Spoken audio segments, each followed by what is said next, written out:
Page को पढ़ते हैं। चलो शुरू करते हैं।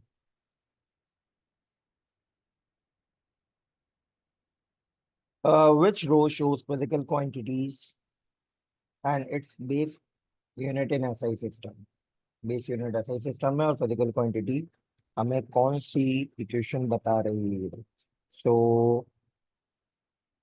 क्वांटिटीज में करंट का एम्पेयर है, SI यूनिट भी है, बेस यूनिट भी है।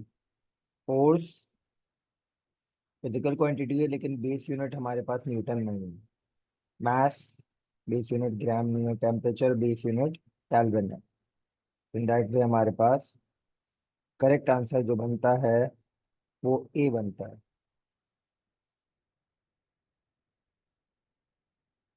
ठीक है,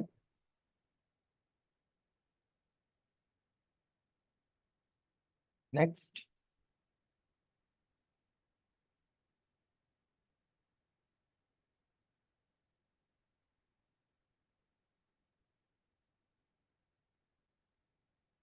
क्या कह रहे हैं बेटा?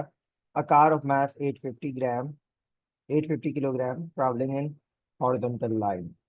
The diagram shows two forces acting on the car in opposite direction. Okay. One force का मैग्नीट्यूड है 1200, दूसरी का है 1600। बोला मैग्नीट्यूड ऑफ एक्सेलरेशन क्या होगा? तो हम क्या करेंगे? Sigma F equals to M F. सही है। सिग्मा एफ क्या होगा? 1600 माइनस 1200 डिवाइड बाय एम कितना है? 850 इक्वल्स टू ए। ए क्या हो जाएगा बेटा हमारे पास? 400 डिवाइड बाय 0.47. 850 which is 0.47।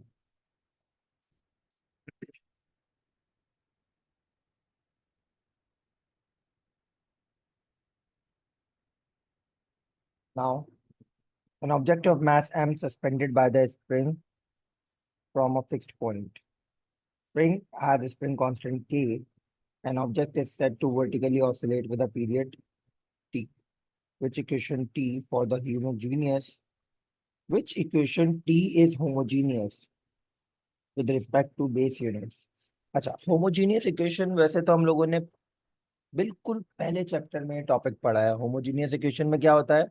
अगर आपकी जितनी भी टर्म्स हैं उन तमाम टर्म्स हमारे पास जो है वो सेम बेस यूनिट लेकर आती हैं, तो हम कहते हैं उस इक्वेशन को कि भाई वो इक्वेशन हमारे पास होमोजीनियस इक्वेशन है। सही है।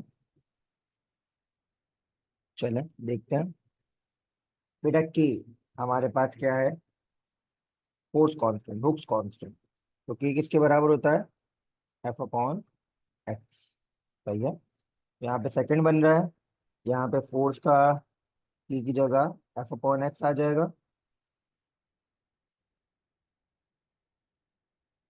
ठीक है। तो टाइम का सेकंड, फोर्स का केजी, ms-2, मास का किलोग्राम, और एक्सटेंशन का मीटर। तो बेटा देखें कंप्लीटली कैंसिल आउट नहीं हो रहा। केजी से केजी कट गया, मास से मास कट गया, ये तो नहीं बराबर हो पाएगा, तो ये आंसर नहीं है। Then T equals to M sir over. t is equal to F upon M X कैसे बना? बताया ना बेटा मैंने, के की जगह के की वैल्यू पुट की है, एफ अपॉन एक्स, और एम ऐसे ही रहा। आ, यार ये पेपर जो है ना वो रूप पे तो नहीं मिलेगा तू भैया, वो अब अपडेट नहीं होता। सही है। तो किसी ने मुझे सेंड किया था ये पेपर, मैं आपको सेंड कर दूंगा। वैसे ग्रुप पे भेजा हुआ है किसी ने ये पेपर। सर मैंने भेजा था। जी। T goes to M X upon F हो जाएगा। कैसे होगा बेटा? एम ऐसे ही रहा और के की जगह एफ अपॉन एक्स आ गया, तो एक्स ऊपर सिंप्लीफाई होके चला गया। तो सेकेंड केजी मीटर और केजी ms-2, ये भी बेटा सेटिस्फाई नहीं हो पाएगा। सही है। तो S equal to S square हो रहा है which is not equal. Then T equals to K की जगह एफ अपॉन एक्स आ गया, और एम ऐसे ही रहा। रूट है, रूट हटाने के लिए यहाँ पे स्क्वायर लगा दिया, तो स्क्वायर से रूट हट गया। तो सेकेंड स्क्वायर बराबर हो जाएगा के जी mx माइनस 2 अपॉन x, और यहाँ पे आ गया हमारे पास kg। सही है। मैथ्स की जगह केजी से केजी कटा, मैथ से मैथ्स कटा, अभी भी सेटिस्फाई नहीं हो रहा, ये सिनेरियो आ रहा है। सही है। सो अब चलते हैं लास्ट ऑप्शन की तरफ। स्क्वायर हटाने, रूट स्क्वायर रूट हटाने के लिए स्क्वायर लगाया, मैथ ऐसे ही रहा, एफ अपॉन एक्स हो जाएगा। ठीक है। Second square KG meter, KG M X minus, KG से केजी कटा, मीटर से मीटर कटा, एफ स्क्वायर, और ये वाला एस ऊपर आके एफ स्क्वायर हो गया। तो देखें हमारे पास सारी टर्म्स के यूनिट सेम आ गए। That mean these are correct answer. That is how we prove that equation is homogeneous और नॉट। ठीक है।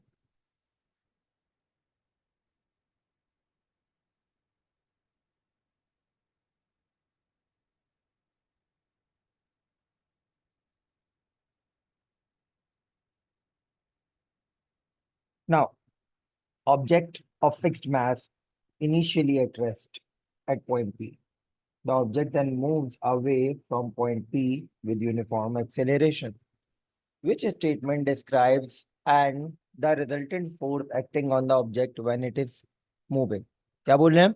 ऑब्जेक्ट का फिक्स मास था जो कि इनिशियली रेस्ट पे था पॉइंट पी पे। ऑब्जेक्ट मूव करता है from point P uniform acceleration के साथ, यानी हर सेकंड में बॉडी की वेलोसिटी सेम अमाउंट बढ़ रही है।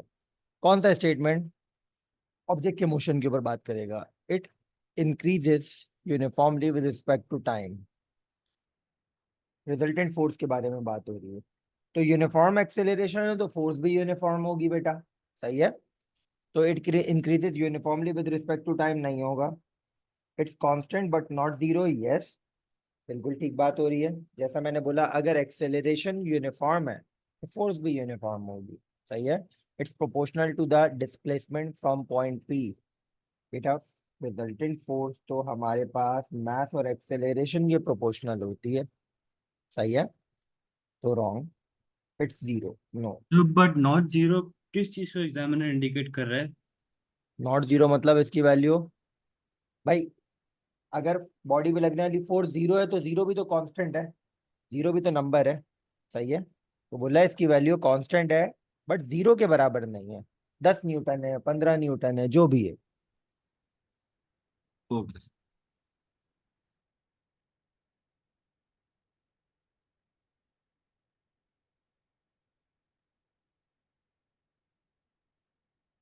अच्छा जी, अब आपसे देखिए क्या कह रहे हैं। Projectile is launched at an angle of 25 degrees with a horizontal component of velocity 13 meter per second. What is the vertical component of velocity of the projectile when it is launched? अच्छा, projectile का vertical component आपसे पूछ रहे हैं। बेटा देखो तुम्हें ये प्रोजेक्टाइल ऐसे होता है। सही है। और अगर मैं इसको दिखाऊं, ये प्रोजेक्टाइल का हॉरिजॉन्टल कंपोनेंट है और ये वर्टिकल कंपोनेंट है। ठीक है। तो हॉरिजॉन्टल कंपोनेंट हमें कितना पता है? 13 ms - 1। ठीक है।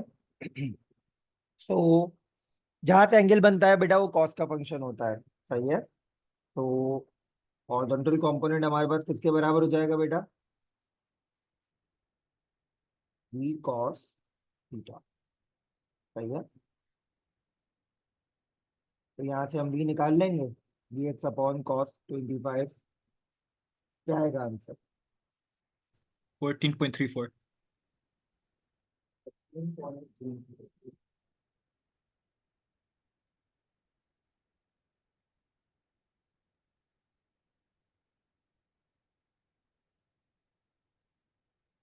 वी एक्स से 13,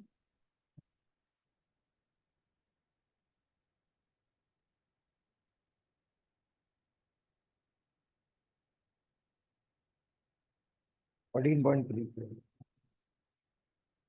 नाउ अब फॉर्मूला लगाएंगे बेटा हम क्या? D Y equal to V sine theta. तो v पता चल गया 14.34 साइन 25। 6.06. 6.1. 6.06, जो कि राउंड ऑफ हो गया 6.1 हो जाएगा। ठीक है,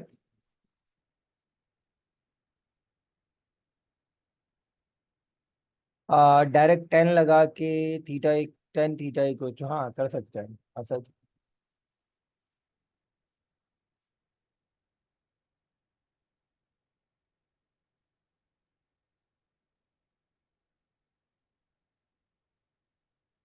अच्छा जी, आप देखें क्या बोल रहा है। Ball is release from rest at position X at time 0।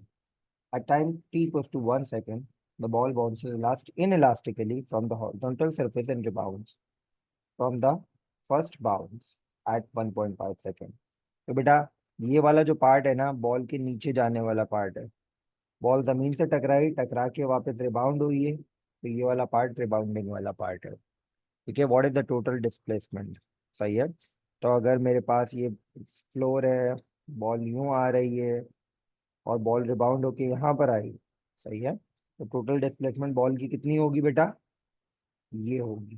ठीक है, अब इस टोटल डिस्प्लेसमेंट को निकालने के लिए मुझे क्या करना पड़ेगा। सबसे पहले तो मुझे यहाँ पर वेलोसिटी टाइम ग्राफ गिवन है, डिस्प्लेसमेंट निकालनी है, एरिया अंडर द ग्राफ का कॉन्सेप्ट लगाना होगा। तो एक हमारे पास एरिया जो है वो ये आ रहा है, विच इज द ट्राइंगल। सही है, तो ये हो जाएगा half base length into height.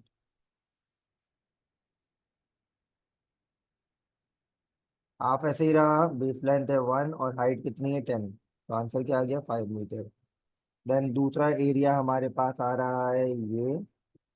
ठीक है, तो ये हो जाएगा हमारे पास half base length into height. Half ऐसे ही रहा, बेस लेंथ हमारे पास 0.5 है और हाइट कितनी है 5। सही है, 1.25. 1.25। अब हमने क्या करना है, दोनों डिस्प्लेसमेंट्स को सब्ट्रैक्ट करना है। आंसर आएगा हमारे पास 3.75. 3.75।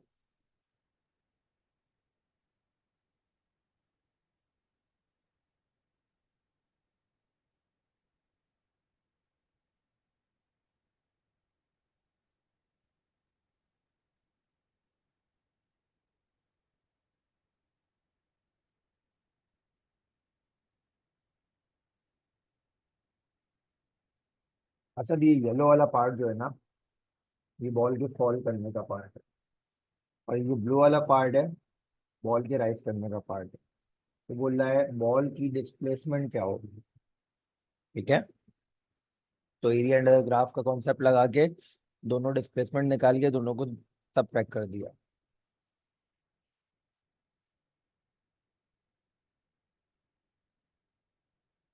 यू कैन टेक -5, मैंने डायरेक्ट यहाँ पे माइनस कर दिया बेटा नमता। सही है, तो ये नेगेटिव है तो आप इसे -5 लेके -1.25 निकाल सकते हैं, doesn't matter. What is the definition of acceleration, ये पिछले पेपर में भी रिपीट हुआ था। Rate of change of velocity per unit time, October November 2023 P12 में भी रिपीट हुआ है ये। Sir, why wouldn't it be A?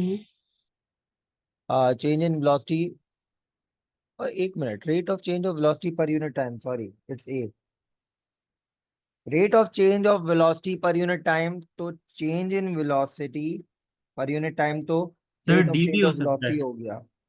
ठीक है, पर टाइम एक और मर्तबा टाइम से डिवाइड करना होगा, तो ये तो एक्सेलरेशन नहीं है। सही है, सर डी भी हो सकता है। Resultant force per unit mass, नहीं डेफिनेशन पूछ रहा है बेटा, वो डेफिनेशन तो rate of change of velocity ही है। ओके वो सर। तो आपने फॉर्मूला से उसको सब्स्टिट्यूट करके बना लिया।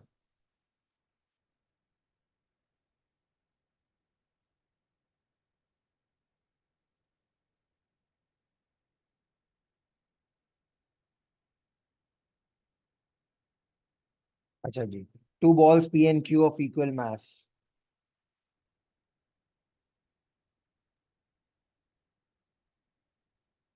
moved along the straight line towards each other. Ball P has speed this and ball Q has speed this. They collide with one another. The collision is perfectly elastic. What is the total momentum?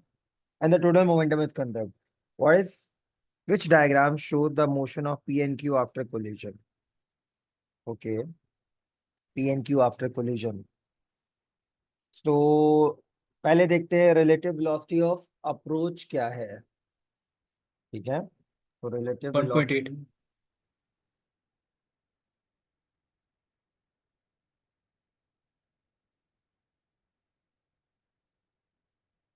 ये मैं सिर्फ इसलिए लगा रहा हूँ क्योंकि मुझे बोला गया है कि हमारे पास परफेक्ट इलास्टिक कोलिजन हो रहा है. तो रिलेटिव वेलोसिटी ऑफ अप्रोच क्या होता है? u1 minus u2.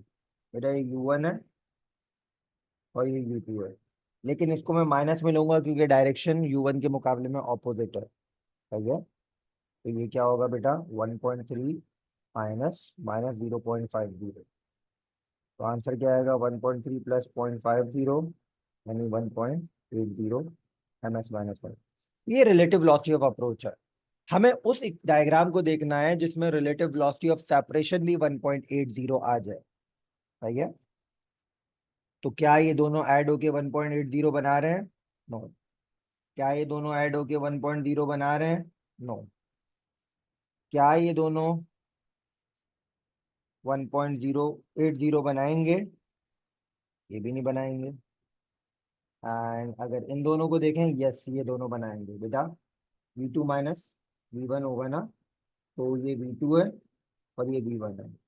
तो v2 1.3 माइनस डायरेक्शन ऑपोजिट होने की वजह से माइनस 0.5, तो 1.80 बन गया.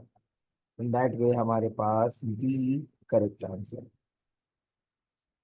ठीक है, सर 1.30 माइनस 0.5 नहीं होगा? v2 माइनस v1 होता है relative velocity of separation. Sir फिर हमने माइनस 0.5 क्यों लिया है? डायरेक्शन ऑपोजिट है ना बेटा. ऊपर भी तो सर लेफ्ट वाली डायरेक्शन को हमने नेगेटिव लिया तो था. माइनस तो तब ले जब करीब आता है ना. नहीं बेटा, माइनस तब लगता है जब डायरेक्शन ऑपोजिट होती है. ऊपर भी तो लेफ्ट वाली डायरेक्शन को नेगेटिव लिया है हमने. तो अगर राइट वाली डायरेक्शन को पॉजिटिव ले रहे हो तो लेफ्ट वाली को नेगेटिव लेना होगा. Okay sir.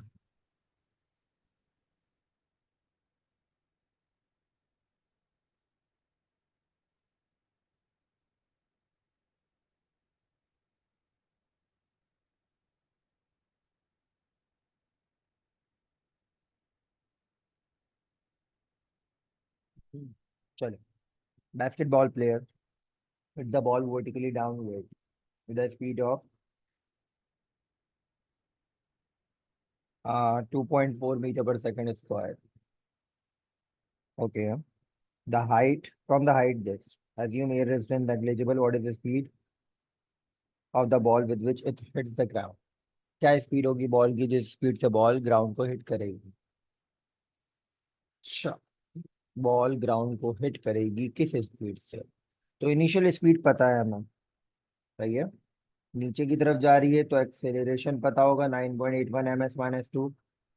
हाइट पता है. We can apply third equation of motion.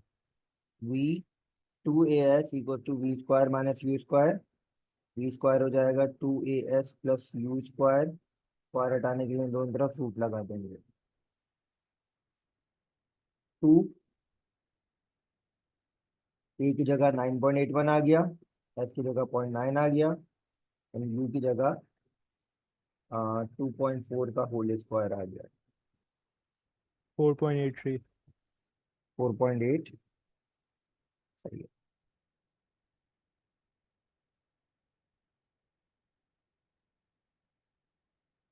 Ji sir 4.8 आ रहा है.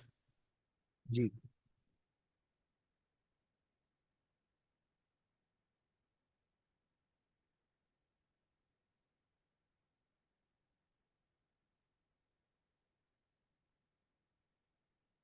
Question 10. Ball fall through a fluid through a liquid at constant speed. Constant speed का मतलब क्या है? Downward force and upward force दोनों बराबर होंगी. It is acted upon by three forces: upthrust, drag force, weight. Liquid as uniform density, which statement is correct? बेटा ये मेरे पास बॉल है, वेट किधर लग रहा है? नीचे। अब थ्रस्ट किधर है? ऊपर। And against the force, drag force भी किधर है? ऊपर, अगेंस्ट द मोशन।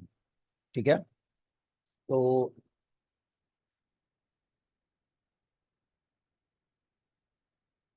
क्या कह रहे हैं? The drag force increases with depth,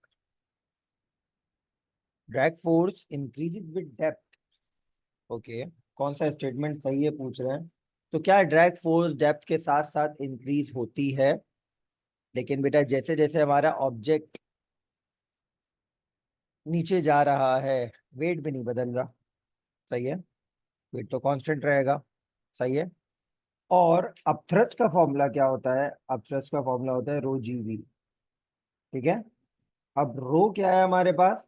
density of liquid जिससे आपका ऑब्जेक्ट सराउंड हुआ हुआ है। सही है, ये उसकी डेंसिटी है। तो उसने बोला यूनिफॉर्म डेंसिटी है लिक्विड की, ग्रेविटी भी यूनिफॉर्म है, और स्फेयर का वॉल्यूम भी यूनिफॉर्म है।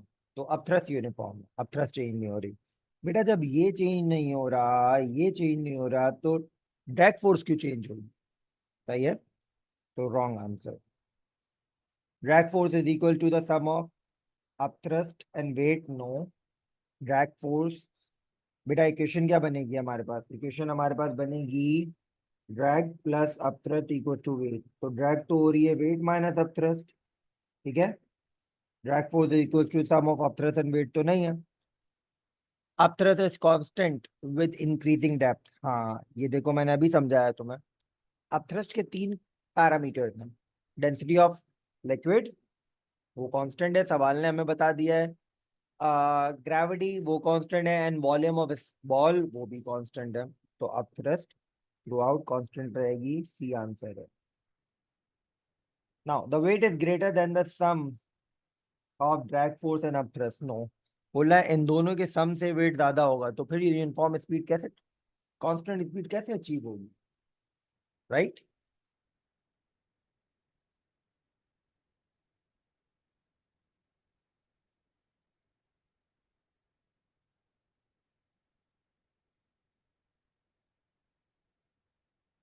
आगे देखते हैं। Small solid cube each of mass 1 kg and size 1 centimeter. These small cubes are stacked together to form large solid cube of length 2 meter. With sides 2 meter, sorry. What is the weight of the large cube? Large cube का wait हमारे पास क्या होगा, वो पूछ रहा है हमसे। सही है, तो सबसे पहले तो हमें क्या करना होगा बेटा? हमें एक काम ये करना होगा कि जिस मटेरियल से क्यूब बना हुआ है उस मटेरियल का हमारे पास वॉल्यूम तो सेम होगा। सही है, सॉरी डेंसिटी तो सेम होगी, क्योंकि small cubes have mass this, these cubes are stacked together, मतलब सेम क्यूब स्टैक करे जा रहे हैं, तो मटेरियल तो चेंज नहीं हुआ। सही है, काम करते हैं, पहले स्मॉल क्यूब्स का वॉल्यूम निकालते हैं। क्या आएगा बेटा? 5 × 10⁻² सेंटीमीटर को मीटर में कन्वर्ट किया है, और क्यूब है तो सारी साइड्स बराबर होंगी। क्यूब के वॉल्यूम का फॉर्मूला क्या होता है? L cube. सही है, तो 5 exponent -2 का क्यूब 1.25 into exponent -4. वन, अच्छा 125 exponent -6 भी डायरेक्ट लिख सकते हैं। अब लार्ज क्यूब का वॉल्यूम निकालते हैं। लार्ज क्यूब की साइड दें 2 मीटर क्यूब, तो 2 का क्यूब होगा 2 × 4 4 × 8। सही है,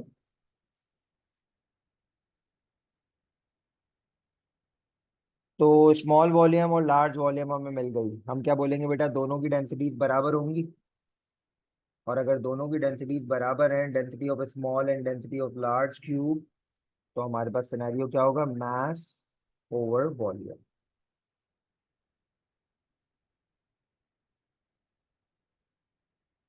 मास ओवर वॉल्यूम। सही है। अच्छा, पहले वाले का मैथ हमें पता है, 1 है। ठीक है, तो वॉल्यूम्स पुट कर देते हैं। मैथ क्या आ जाएगा, 1 × लार्ज वॉल्यूम है 8 और स्मॉल वॉल्यूम है 125 x⁻⁶।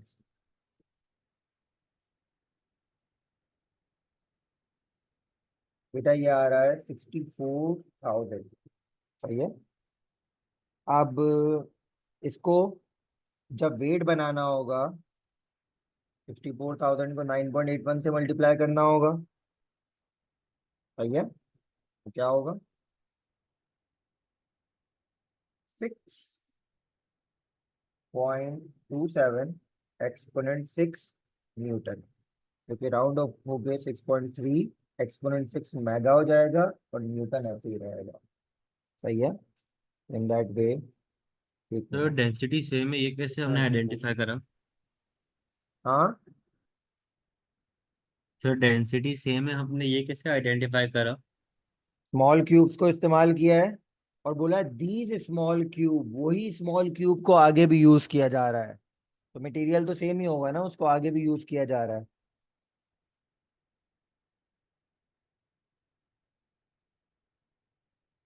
अब ठीक है, 0.63 एक्सपोनेंट 6 हो गया मेगा और न्यूटन, दैट इज हाउ हमारे पास सी आंसर बन गया। ठीक है।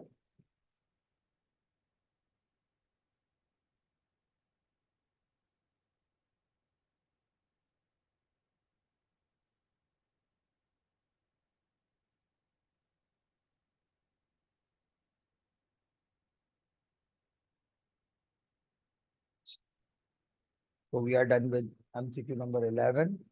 Let's move ahead.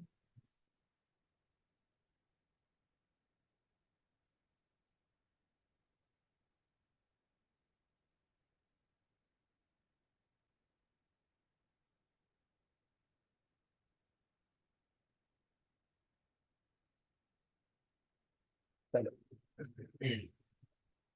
a borehole of depth 2000 meter contains both oil and water. The pressure due to liquid at the bottom of the borehole is 17.5 megapascal. The density of oil is this, and the density of water is this. What is the depth x of oil? Okay.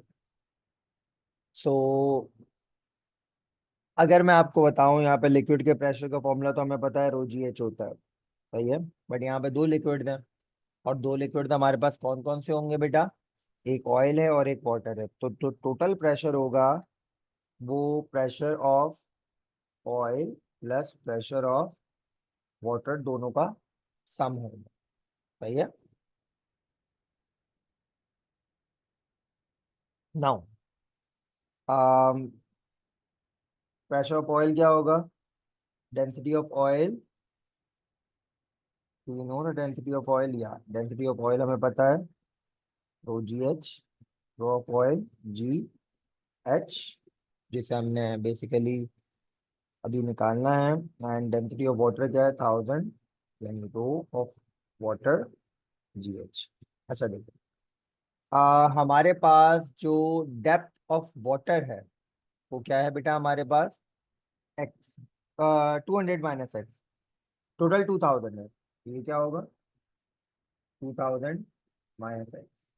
सही है, तो ऐसे ही रखा है इसको। Density of oil 830 है, gravity 9.81 है, depth है ऑयल की x, plus 1000 density of water, gravity 9.81, और ये है 200, 2000 - एक्स।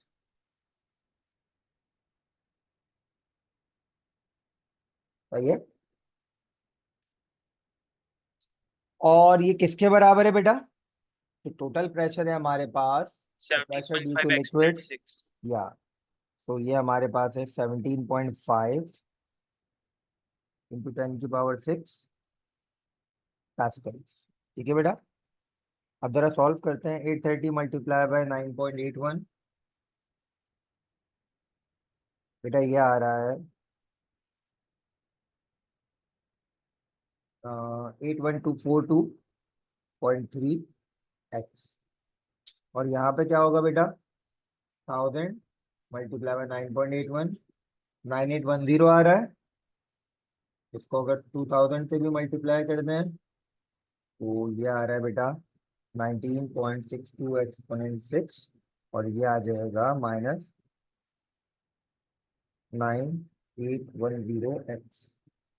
सही है। अब क्या होगा, ये वाला 17.5 एक्सपोनेंट 6 ऐसे ही रहा।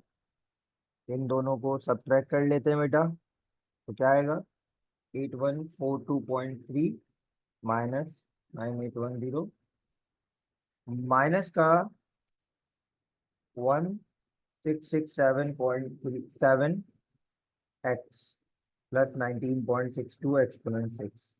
अब बेटा देखिए मैं क्या कर रहा हूँ, इसको इधर भेज रहा हूँ, इसको इधर भेज रहा हूँ। ठीक है, क्या हो जाएगा,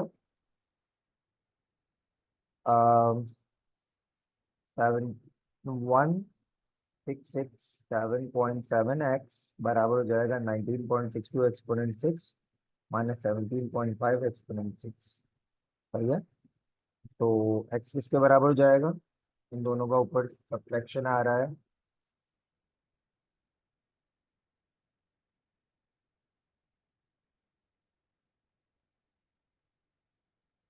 2.12 एक्सपोनेंट 6 डिवाइडेड बाय 1667.7।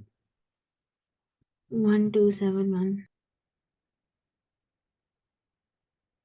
1271.2 जो कि इसके बराबर आ रहा है। ठीक है,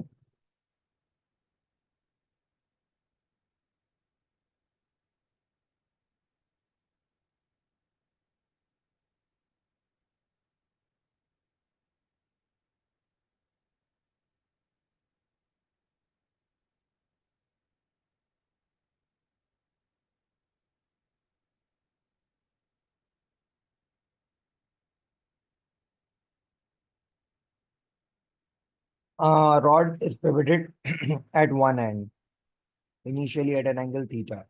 The rod,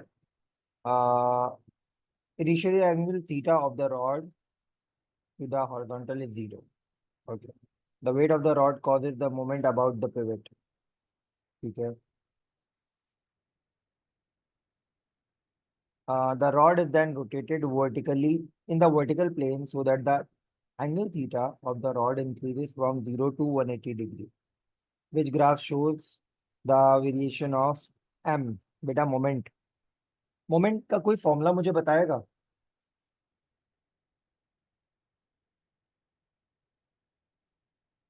Force into perpendicular distance. Force into perpendicular distance. Perpendicular distance पता है क्यों लगाते हैं? मोमेंट का दरअसल असली फॉर्मूला पता है क्या है? F D sign theta. तो इस साइन थीटा को ओमिट करने के लिए हम बोलते हैं वो डिस्टेंस जो हमारी फोर्स पे परपेंडिकुलर हो तो वो moment equals to F into D होता है। ठीक है, अब साइन थीटा का फंक्शन हमारे पास जब साइन 0 होता है तो 0 होता है, साइन 90 पे मैक्सिमम होता है, साइन 180 पे भी क्या होता है, 0 होता है। ठीक है बेटा, तो हमारा सिर्फ 90 डिग्रीज पे मैक्सिमम वैल्यू पे आएगा। सही है, तो ये तो थ्रू आउट मैक्सिमम है, ये 90 डिग्री पे ही मिनिमम हो गया मोमेंट। ठीक है, और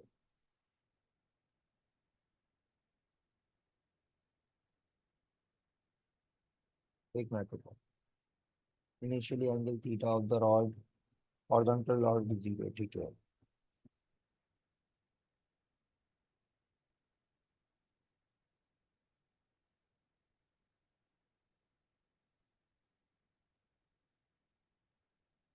rod is pivoted at one end, initially angle theta of the rod to the horizontal is 0। सही है, sure, weight of the rod causes moment about the pivot। सही है।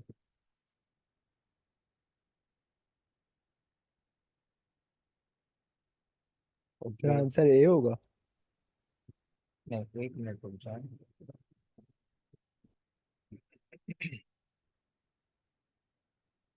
सिर्फ तो के अगर मैं डिस्टेंस तो इंक्रीज नहीं होता वेट का। मतलब पहले एक काम करते हैं, डमी डायग्राम बना के देखते हैं। ये कुछ ऐसी बात कर रहे हैं, सही है। और जो वेट ऑफ द रॉड जो भी है वो इस तरीके से हमारे पास एक्ट कर रहा है, सही है। अब हमारे पास यहाँ पर देखो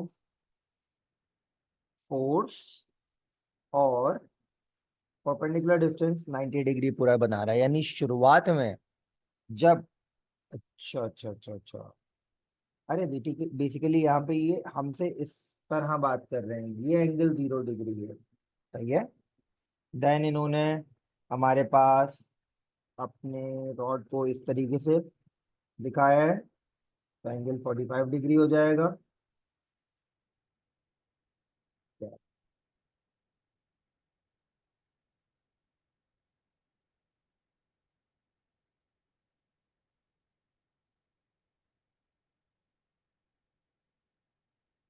ठीक है, ये एंगल 45, हाँ 45 डिग्री हो जाएगा, सही है। देन इस तरीके से रोटेट करते हुए दिखा रहे हैं हम, सही है। तो on the basis of this हमारे पास बिल्कुल स्टार्टिंग में तो हमारे पास फोर्स इंटू डी दोनों आपस में एक दूसरे पे 90 डिग्री का एंगल बना रहे हैं, सही है। तो शुरुआत में हमारे पास मैक्सिमम मोमेंट मिल रहा है हमें, सही है। And with respect to the time, जैसे जैसे हमारे पास टाइम गुजरेगा तो मोमेंट की वैल्यू भी हमारे पास चेंज होगी, सही है।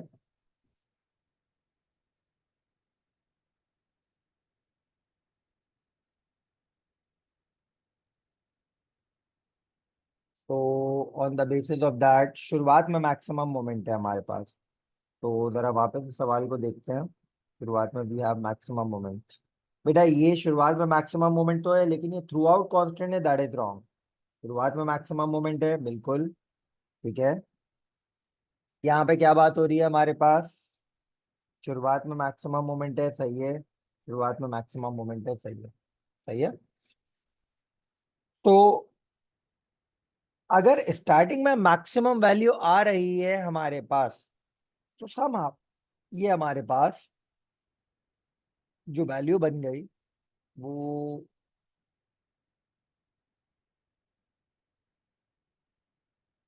ठीक है 90 डिग्री पे हमारे पास क्या होगा बेटा, जब हमारे पास ये जो रॉड है अबाउट द पिवट, इसको इस तरह रोटेट करके देखते हैं हम, 90 डिग्री पे जब आएगी रॉड इस तरह रोटेट करके, तो बेटा क्या होगा हमारे पास, वेट डायरेक्टली पिवट पे एक्ट लग कर रहा होगा, weight of the rod directly pivot पे एक्ट कर रहा होगा। और पिवट पे लगने वाली फोर्स कभी भी मोमेंट प्रोड्यूस नहीं करवाती है, सही है। तो 90 डिग्री पे तो हमारे पास मोमेंट नहीं होगा, सही है। तो 0 0 0, सही है।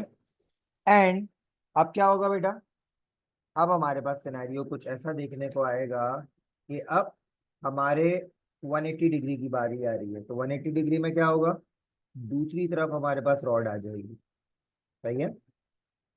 तो बेटा पहले हमारे पास मिल रहा था कौन सा मोमेंट, क्लॉकवाइज मोमेंट, और अब कौन सा मिल रहा है, एंटी क्लॉकवाइज मोमेंट। तो डायरेक्शन उल्टी हो जाएगी, एक क्लॉकवाइज मोमेंट था दूसरा एंटी क्लॉकवाइज मोमेंट था, सही है। तो डायरेक्शन उल्टी हो रही है, तो यहाँ पे भी डायरेक्शन उल्टी हो रही है, यहाँ पे भी उल्टी हो रही है, यहाँ पे उल्टी नहीं हो रही। Now understand one thing, cos theta का फंक्शन है, ठीक है, सॉरी एंगल का फंक्शन है, sine theta cos theta whatever, तो वो कभी भी हमारे पास लीनियर चेंज नहीं होते, ठीक है, हमेशा कर्व में चेंज होते हैं। इन दैट वे हमारा आंसर डी होगा, सही है। तो मैंने डायग्राम बनाकर आपको दिखा दिया, इनिशियली ये था जब 0 डिग्री था, जब रॉड को हमने 90 डिग्री पे कर लिया there was no moment, then rod 180 degrees पे आई, तो हमारे पास पहले जो क्लॉकवाइज मोमेंट था अब वो एंटी क्लॉकवाइज मोमेंट हो रहा है।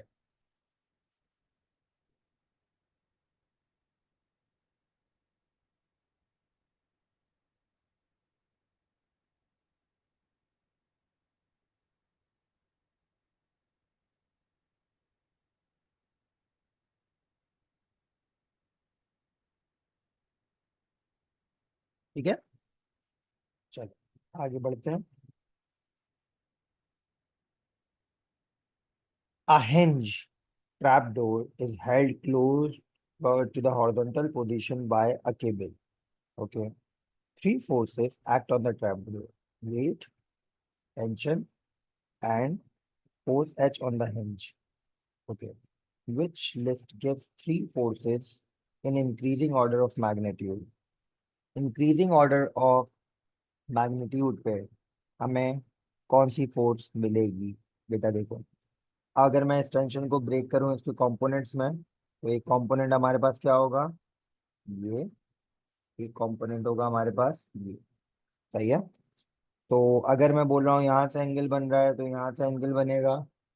ठीक है, तो ये हो जाएगा हमारे पास टी कॉस थीटा, ये हो जाएगा टी साइन थीटा। ठीक है, तो टी साइन थीटा तो कोई मोमेंट प्रोड्यूस नहीं करवाएगा, यानी जो भी मोमेंट प्रोड्यूस करवा रहा है वो टी कॉस थीटा करवा रहा है। ठीक है, एंड सिमिलरली अगर मैं यहाँ पे एच को देखूं तो एच को भी मुझे कंपोनेंट्स में ब्रेक डाउन करना होगा। ठीक है, तो एच को ब्रेक डाउन कैसे करेंगे बेटा हम लोग? अगर एंगल है हमारे पास ये वाला थीटा, तो ये हो जाएगा हमारे पास टी। अच्छा, इसको कॉस साइन नहीं कहते, इसे वर्टिकल हॉरिजॉन्टल कह देते हैं, आसान रहता है क्योंकि एंगल गिवन नहीं है हमें। एच वर्टिकल, एच वाई या एच एक्स?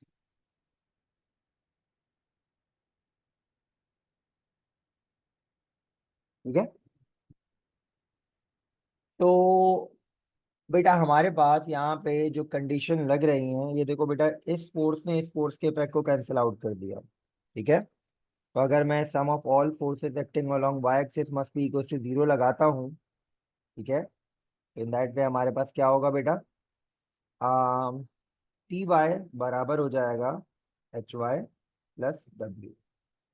सही है, तो डब्ल्यू इसके बराबर हो जाएगा T Y minus H Y. ठीक है,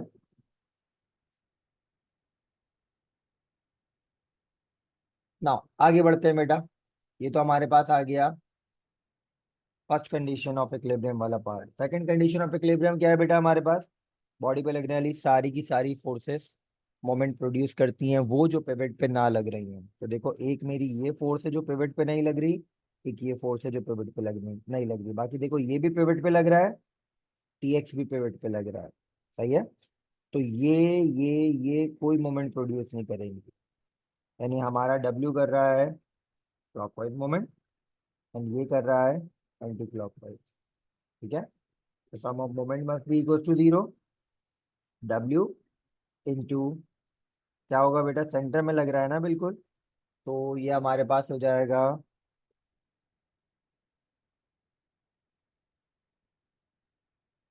हाफ ऑफ डी, या एक काम करते हैं इसको D1 कह देते हैं। सही है, इस डिस्टेंस को हम कह रहे हैं D1 और इस डिस्टेंस को हम कह रहे हैं D2, इक्वल टू Ty/d2। सही है, सो वी क्लियरली सी कि हमारे पास यहाँ पर D2 हमारे पास अगर ये बराबर है ना, तो देखो D2 बड़ा है, सॉरी D1 बड़ा है एज कम्पेयर टू D2। तो in order for them to be equal, अगर ये दोनों इक्वल होना चाहते हैं, तो बेटा अगर मेरे पास D1 बड़ा है तो W को कम होना होगा, D2 छोटा है तो Ty को बड़ा होना होगा। ठीक है, तो एक बात तो मुझे क्लियर हो गई, W के मुकाबले में Ty बड़ा है। ये बात क्लियर हुई? थोड़ी सी टेक्निकल बात थी।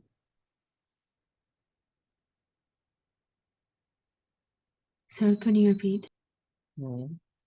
बेटा मैंने प्रिंसिपल ऑफ मोमेंट लगाया और W इंटू D1 बराबर है Ty इंटू D2। ठीक है, अब क्लियरली दिख रहा है D1 बड़ा है, D2 छोटा है। ठीक है, तो मैंने बोला D1 बड़ा D2 छोटा, लेकिन इन दोनों का प्रोडक्ट तो बराबर है ना, तो अगर बराबर होने के लिए ये बड़ा है तो ये कम होगा, तो दैट इन दोनों का इफेक्ट इन दोनों के इफेक्ट के बराबर हो जाए। ये कम है तो ये ज्यादा होगा। सही है। Okay, sir. Thank you. That is how मैंने आइडेंटिफाई किया W is less than T Y, यानी टी वाई बड़ा है। ठीक है।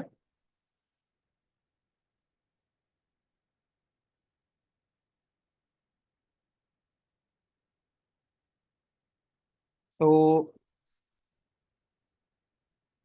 टी वाई बड़ा है तो of course in the and T बड़ा है हमारे पास। ठीक है।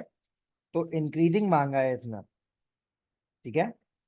इंक्रीजिंग मांगा है तो W तो सबसे बड़ा नहीं हो सकता क्योंकि W T से छोटा है।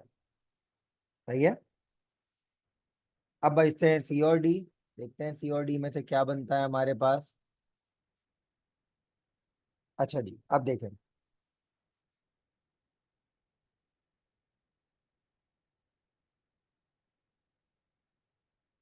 तो बेटा देखें, टी वाई खुद एच वाई और डब्ल्यू का सम है।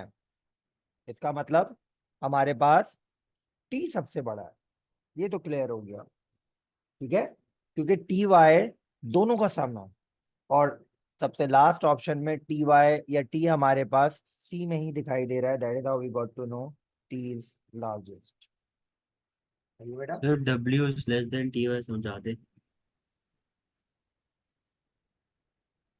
माइक अनम्यूट म्यूट नहीं करना जब तक समझ ना आ जाए। मोमेंट, प्रिंसिपल ऑफ मोमेंट लगा रहा हूँ। W इंटू डी वन बराबर है T Y into D two. ये क्लियर है। जी सर। नाउ ये दोनों बराबर होने चाहिए, बट मुझे डायग्राम दिखा रही है D1 की वैल्यू बहुत बड़ी है D2 के मुकाबले में। तो मैंने बोला D1 ज्यादा है D2 कम है। बट अगर D1 ज्यादा है तो ये वैल्यू तो बढ़ जाएगी, ये वैल्यू तो छोटी हो जाएगी। बट प्रिंसिपल ऑफ मोमेंट बोल रहा है दोनों बराबर हैं। तो अगर ये कम है तो इसको बैलेंस करने के लिए टी वाई को ज्यादा होना होगा, और अगर ये ज्यादा है तो इसको बैलेंस करने के लिए W छोटा होगा। तब जाके ये वैल्यू और ये वैल्यू बराबर आएगी। समझे। Okay sir. तो टी वाई की वैल्यू बड़ी है, W की वैल्यू छोटी है। लेकिन सर, हम्म। सर लेकिन एच डब्ल्यू से बड़ा कैसे है? एच डब्ल्यू से बड़ा कैसे है हमें नहीं मालूम, एच डब्ल्यू से बड़ा है कि नहीं। सही है। हमें सिर्फ ये मालूम है टी सबसे बड़ा है, और टी सबसे बड़ा होने का in order of increasing magnitude सबसे एंड में टी आना चाहिए। दैट इज हाउ मैंने सी को सेलेक्ट किया। ठीक सही है। है sir. What sir is the पर डायरेक्ट डेफिनेशन ऑफ। प्रोपोर्शनल है ना? हाँ, क्या बोल रहे हो। सब बट डायरेक्ट प्रोपोर्शनल है ना? कौन। अ, जो आपने सर जो sigma M is equal to 0 करा उसमें सारी इक्वेशंस तो डायरेक्ट प्रोपोर्शनल है। कौन डायरेक्ट प्रोपोर्शन है बेटा, क्लियर बात करो। W into D1 is equal to TY D2 D1। नहीं, ये आप कैसे कह सकते हो बेटा। हाँ, आप ये कह सकते हो ये पूरा डायरेक्ट प्रोपोर्शन है इस पूरे के, वरना आप फोर्सेस के पॉइंट ऑफ व्यू से बात करो W upon T Y D1 upon D2 upon D1 होगा। तो this is directly proportional to this, this is directly proportional to this. तो डायरेक्ट प्रोपोर्शन में जाने की जरूरत क्या है। Okay sir. What is the definition of force. Force की क्या डेफिनेशन है। फोर्स की डेफिनेशन एक तो हमारे पास है ma, और एक हमारे पास है डेल्टा P अपॉन टी। सही है। Product of mass and acceleration yes, product of mass and velocity no, rate of change of momentum yes, transfer of energy no. लेकिन अब जब आप बात करते हैं इन टर्म्स ऑफ डेफिनेशन तो सेकेंड लॉ ऑफ मोशन के मुताबिक हम फोर्स को इस तरह डिफाइन करते हैं। ठीक है। A boat of moves at constant velocity through still water. Drag force F acts on the body. What is the power of the boat when moved through the water? Okay बेटा, power का formula याद है, हमने एक पढ़ा था F into B. सही है। तो पावर का एक फॉर्मूला हम लोगों ने जब पढ़ा है F इंटू बी, तो ये तो सिंपल सा जवाब है। ठीक है, वो कांस्टेंट वेलोसिटी है, तो जितनी ड्रैग फोर्स है उतनी ही फॉरवर्ड फोर्स होगी, एफ। सही है, that is out.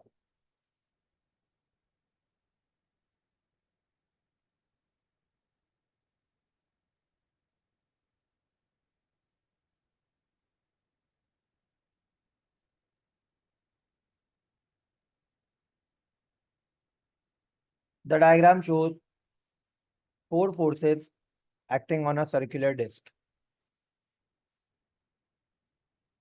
Each force has magnitude F. Two forces act vertically and two forces act horizontally.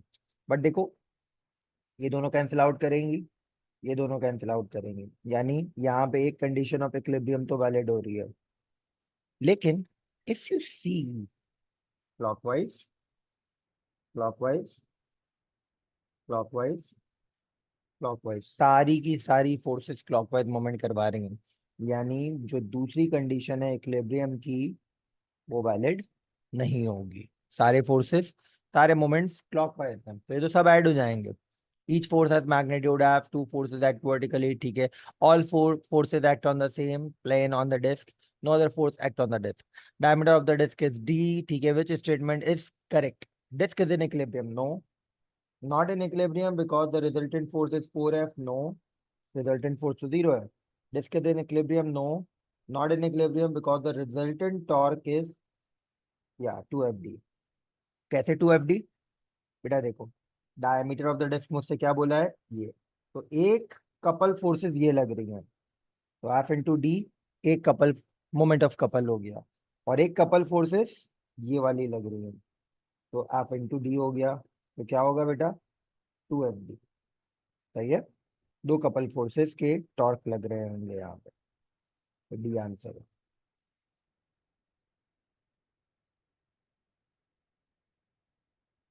After class we have only one class, हाँ बिल्कुल, फरवरी मार्च 2023 करेंगे। सही है,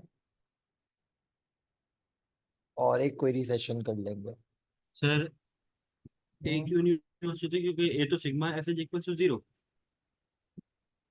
इक्विलिब्रियम में थोड़ी होगा बेटा, ये दोनों वैलिड होने चाहिए जब आपके पास इक्विलिब्रियम की बात होती है।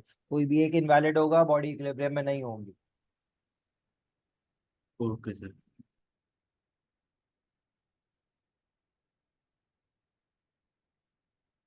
Ball is projected into air from the horizontal ground and follows the path as shown in the diagram. Point P Q R S T, the ball has kinetic energy EQ ER ES ET respectively. The heights above the ground for 4 these points are shown. Air resistance is negligible. Which difference of kinetic energy is smallest? कौन सा difference हमारे पास kinetic energy का smallest होगा? Okay,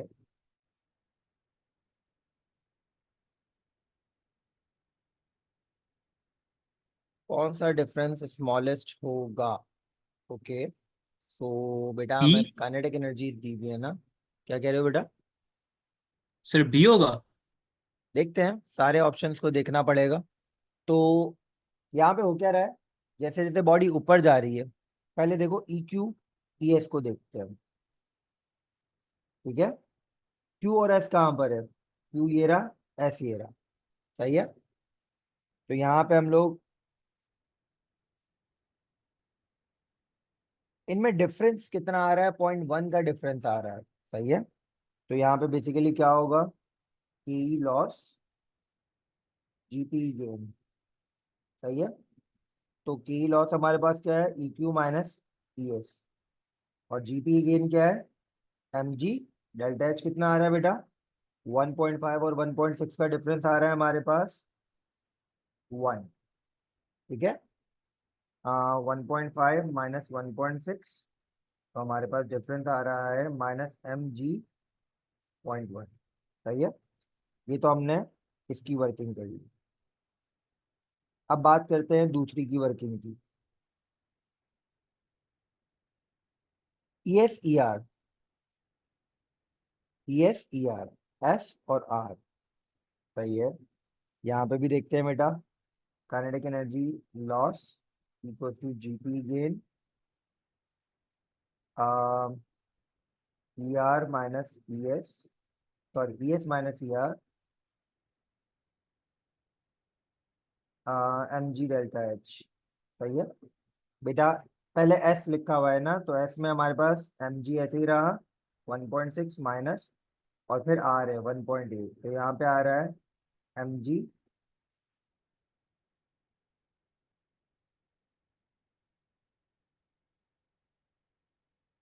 0.2 minus का। सही Sir, है why didn't we take corresponding points? क्या? Why didn't we take corresponding points? ये क्या होता है भाई? सर मतलब जैसे कि अगर हमने Q ले लिया फिर उसके बाद हमें वही सेम पोजीशन पे हमने T क्यों नहीं चूज करा?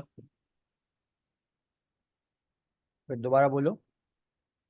सर जैसे कि आपने एक पॉइंट ले लिया Q, फिर उसके बाद से सेम पोजीशन पे Q की सेम पोजीशन जैसे नहीं है ना सेम। मेरा बच्चा, ये 1.5 हाइट है, ये 1.6 हाइट है, ये 1.8 हाइट है, 1.6 हाइट है, सेम पोजीशन कैसे हुई?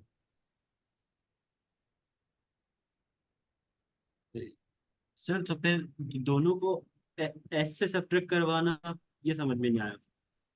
भाई काइनेटिक एनर्जी लॉस हो रही है तो पोटेंशियल एनर्जी गेन हो रही है, ठीक है।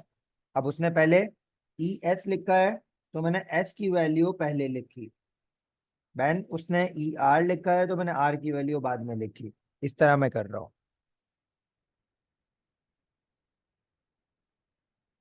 देन अब बात आ रही है ई टी और ई क्यू की, ठीक है। अगेन काइनेटिक एनर्जी लॉस हमारे पास किसके बराबर हो जाएगा? E T minus E Q, और ये किसके बराबर होगा बेटा? M G. और पहले टी लिखा हुआ है तो 1.3, देन क्यू लिखा हुआ है तो 1.5 minus minus M G 0.2, last E T minus E R M G. और यहाँ पे डिफरेंस क्या आ जाएगा बेटा? पहले टी है 1.3 माइनस फिर आर है 1.8, तो आंसर क्या आ रहा है बेटा? एम जी माइनस का 0.5। तो सबसे बड़ी वैल्यू किसकी आ रही है हमारे पास? सबसे बड़ी वैल्यू हमारे पास आ रही है डी की, और सबसे छोटी किसकी आ रही है? 0.1। उसने बोला है स्मॉलेस्ट, तो ए आंसर है, ठीक है बेटा।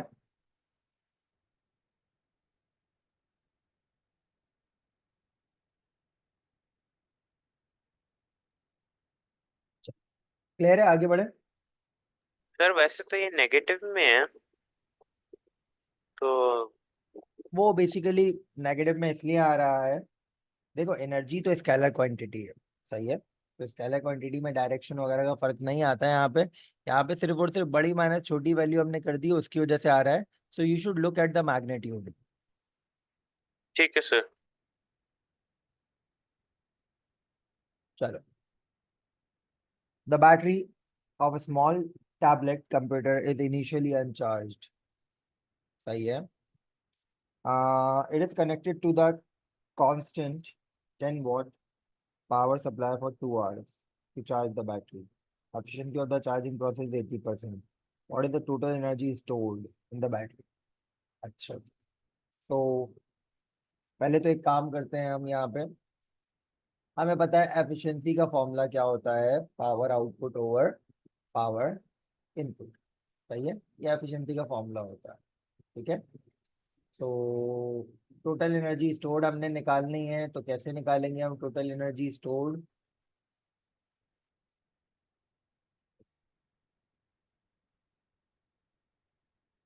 तो आपके पास यहाँ पे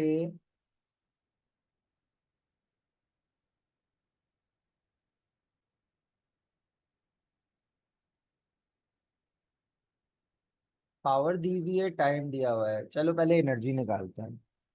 एनर्जी का फॉर्मूला क्या होता है? Power into time.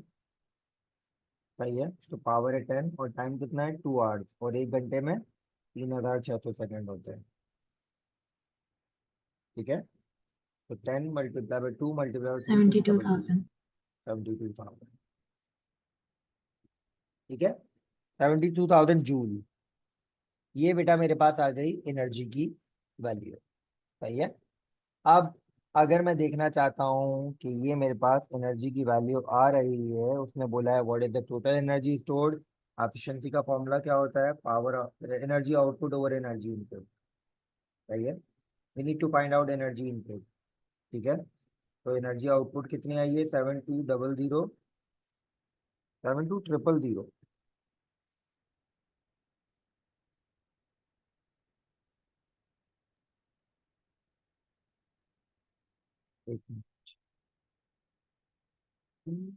Doubt the value.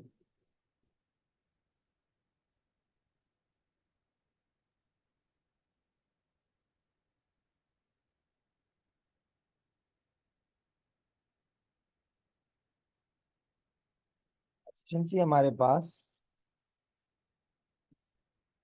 8% है।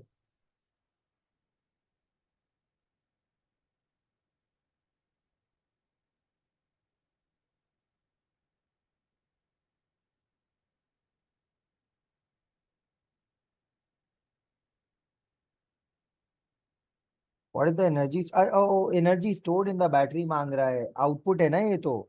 सॉरी, हमारे पास बैटरी तो चार्ज हो रही है, तो हमें आउटपुट एनर्जी निकालनी है, मैं इनपुट एनर्जी निकाल रहा था। तो एनर्जी आउटपुट क्या हो जाएगी बेटा, energy input multiply by efficiency. Energy input हमने ऊपर निकाली है 7200, एफिशिएंसी 0.8 हो गई 80% से। सही है। 57,600. 57,600 तकरीबन ये बनेगा। 57,600 ना, ये होगा 5.76 एक्सपोनेंशियल जूल।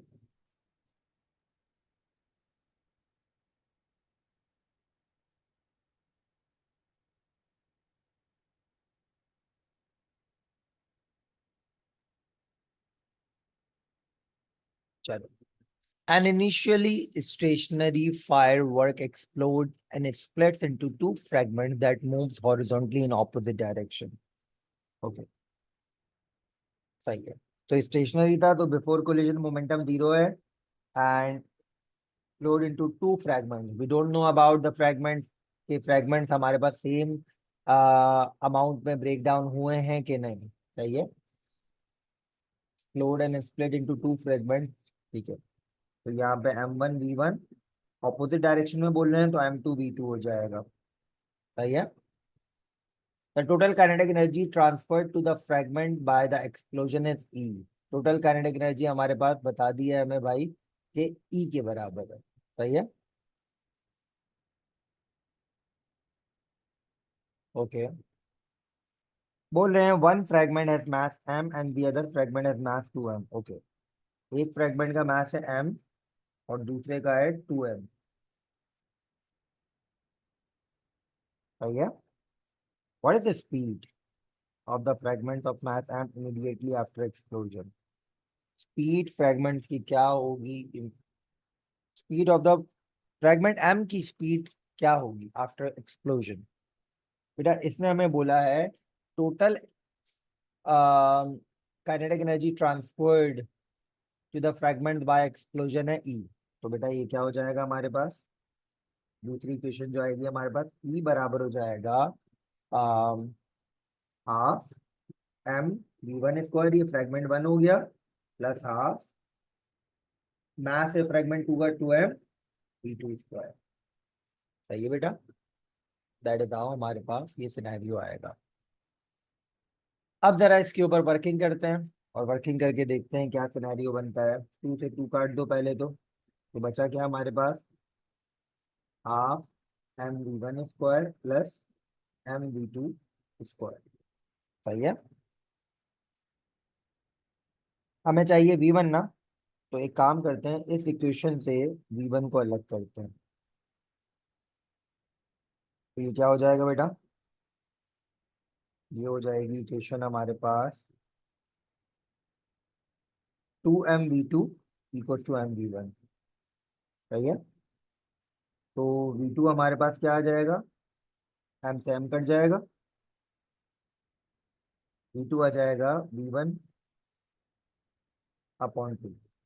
सही है। तो यहाँ पे हाफ m v1 स्क्वायर ऐसे ही रहा प्लस m ऐसे ही रहा और v2 की जगह क्या आ गया v1/2 होल स्क्वायर। ठीक है, तो half m v1 square plus, sir zero से इक्वेट क्यों करा सर? क्योंकि बिफोर स्टेशनरी था ना, तो कोई मोमेंटम नहीं होगा बिफोर एक्सप्लोजन।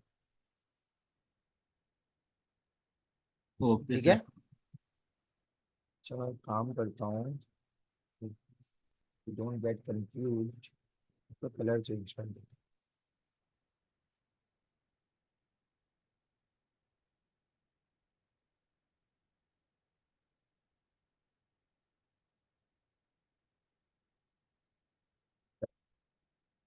तो ये हो गया हमारे पास half m v1 square plus m v1 square ऐसे ही रहा और नीचे 2 है डिनोमिनेटर में, तो ये ऐसे हो जाएगा।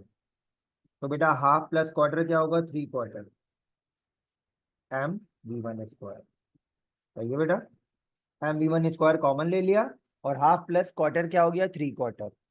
What do we want, we want v1, तो v1 स्क्वायर क्या हो जाएगा बेटा 4/3 m और ऊपर आ गया e। कैसे बेटा, ये डिवाइड हो गया, ये मल्टीप्लाई हो गया, ये डिवाइड हो गया। स्क्वायर हटाने के लिए दोनों तरफ क्या लगाओगे रूट। तो v1 क्या आ रहा है 4e/3m, 4e/3m d।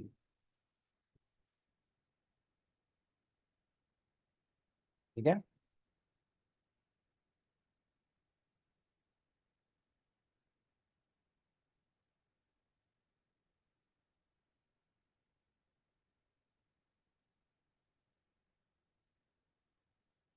Spring is fixed at one end and extended by the applying force F at the other end. The spring has extension X and potential, elastic potential energy P. Spring constant K. Spring obeys Hooke's law. What is the relationship correct? Okay, बेटा हमने क्या पढ़ा है, equal to half kx square, half तो constant है, k भी constant है, क्या रिलेशन है ep और x में d। ठीक है,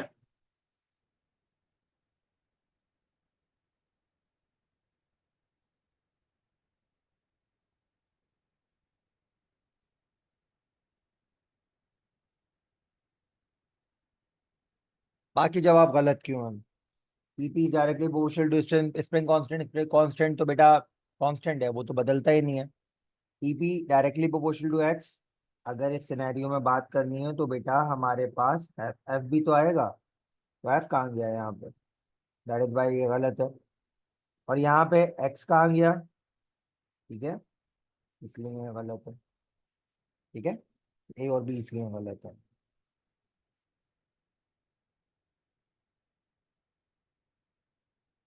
अच्छा जी, force extension graph is produced for a metal.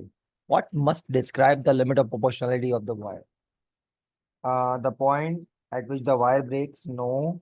The point beyond which Hooke's law is not obeyed, yes. Under limit of proportionality he Hooke's law apply होता है। Beyond limit of proportionality हमारे पास Hooke's law apply नहीं होता। दूबिया हमने v1/v2 क्यों लिखा है, वो इसलिए लिखा है दूबिया, यहाँ पे देखो m से m कट गया था ना, तो 2v2 बराबर हो गया था v1 के, तो v2 किसके बराबर हो जाएगा v1/2। दैट इज हाउ हमने लिखा था, क्योंकि हमें आउटपुट v1 चाहिए था ना, इसलिए हमने v2 की जगह यहाँ पर v1 को पुट करवा दिया ताकि पूरी इक्वेशन में एक अननोन आ जाए। ठीक है दूबिया,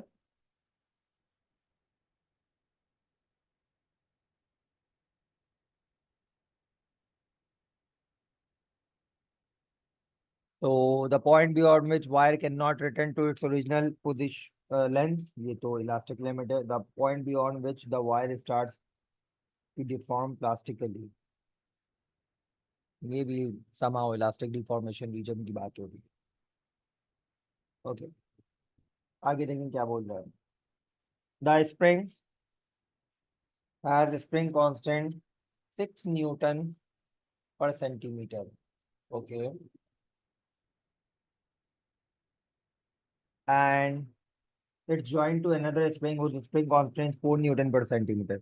A load of 80 Newton is suspended from the composite spring. What is the extension of the composite spring? मतलब ओवरऑल एक्सटेंशन हमारे पास स्प्रिंग की क्या होगी? तो बेटा एक काम करो, तुम्हें क्या पता है? तुम्हें लोड पता है। लोड डायरेक्टली सीरीज में एक्ट करता है। इस पे भी 80 न्यूटन लग रहा होगा, इस पे भी 80 न्यूटन लग रहा होगा। तो तुम्हें एफ भी पता है, ठीक है? एक्स निकालो। F equal to K X equal to F upon K. F है हमारे पास 80, के है 6। क्या आएगा बेटा? 13.3. 13.3। देन यहाँ पे भी लोड है 80, तो क्या होगा बेटा? X equal to F upon K. 80 divide by 4। Ready?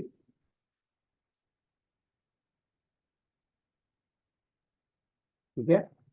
अब ये जो एक्सटेंशन है और ये एक्सटेंशन है, दोनों क्या कर देंगे हम? ऐड कर देंगे। 20 प्लस 13.3 क्या होगा? 33.3। ठीक है।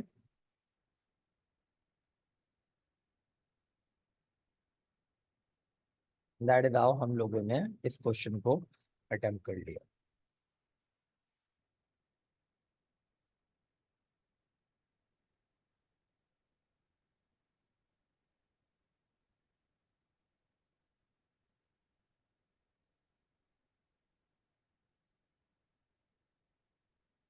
अच्छा अच्छा, आगे बोल रहे हैं क्या? The range of frequencies of sound wave emitted by blue whale is 10 hertz to 40 hertz. The speed of the sound in sea water is approximately 1.5 kilometer per second. What is the approximate range of wavelengths of sound emitted by blue whale? बेटा lambda क्या होता है? b upon F. सही है। b क्या है? 1500। सही है। और f 10। तो क्या आएगा? 1500 डिवाइड बाई 10 हमारे पास आ जाएगा 150 मीटर। ठीक है। और दूसरा लैम्डा क्या होगा? 1500। और दूसरी फ्रीक्वेंसी है 40। तो 1500 डिवाइड बाई 40 37.5. 37.5। ठीक है। तो हमारी रेंज मिल गई है 37.5 से 150। ठीक है बेटा।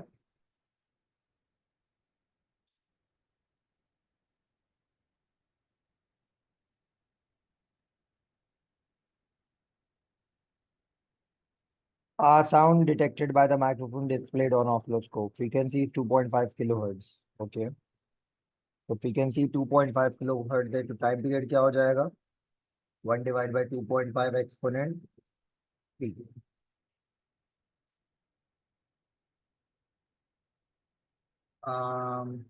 400 सॉरी 0.4 मिली सेकेंड हमारे पास टाइम पीरियड आ रहा है। सही है। और 0.4 मिली सेकेंड ये पूरा है।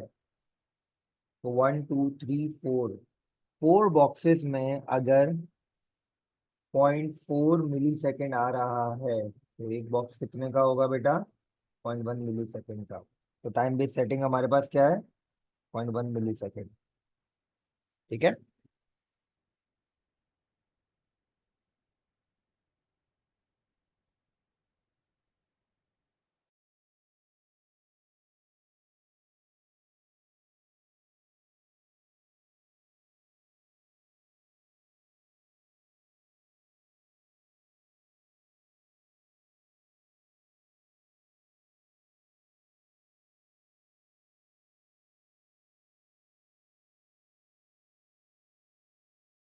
Sir, how did Now, you get 0.4? जी बेटा बेटा क्या कह रहे हो हम सब? How did you get 0.4? 0.4 मैंने time period equal to 1 over F किया ना, 1 divide by this 0.4 millisecond आया। ये क्या है? Time required to complete 1 wave, और मेरी एक वेव ये है। सही है। Sir, I'm getting 4 into exponent minus 4. 400 exponent, फिर दुआ बोले आप क्या गेट, आपको क्या मिल रहा है? 4 into exponent minus 4. हाँ वो भी यही चीज है बेटा, देखो 4 × 10⁻⁻⁴, अगर मैं इसको एक पॉइंट पीछे ले जाऊं तो 0.4 एक्सपोनेंट -3 हो जाएगा। बात तो एक ही है, ठीक है, क्योंकि Yes. उसने मुझे मिली में दिया हुआ है इसलिए मैंने एक्सपोनेंट -3 में ब्रेक किया, ठीक है। Okay, sir. Thank A source of sound wave with constant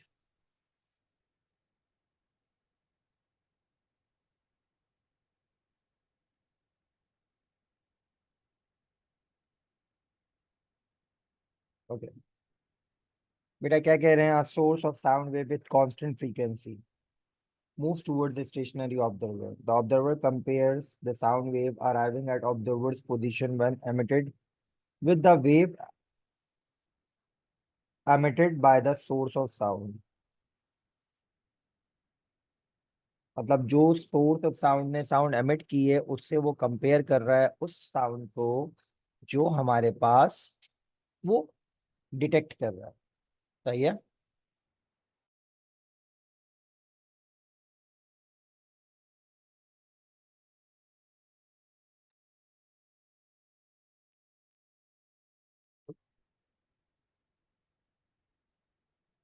what is detected by the observer? क्या डिटेक्ट कर रहा है हमारा ऑब्जर्वर? सही है, चलो देखते हैं भाई क्या डिटेक्ट कर रहा है ऑब्जर्वर। टूवर्ड्स ऑब्जर्वर जा रहा है ना बेटा, तो फ्रीक्वेंसी बढ़ती हुई दिखाई देगी और वी कैन से वेवलेंथ कम ऑब्जर्व होगी, ठीक है। A decrease in frequency, no. No change in frequency, no. A decrease in wavelength, yes. No change in wavelength, no. सही है बेटा, फ्रीक्वेंसी बढ़ेगी डॉपलर इफेक्ट के मुताबिक जब सोर्स स्टेशनरी लिसनर के करीब आएगी और वेवलेंथ कम होगी। Which type of wave cannot be polarized? Longitudinal wave can't be polarized। और ये ट्रांसवर्स है, ये ट्रांसवर्स है, ये ट्रांसवर्स है, सिर्फ साउंड लॉन्गिट्यूडनल है, ठीक है।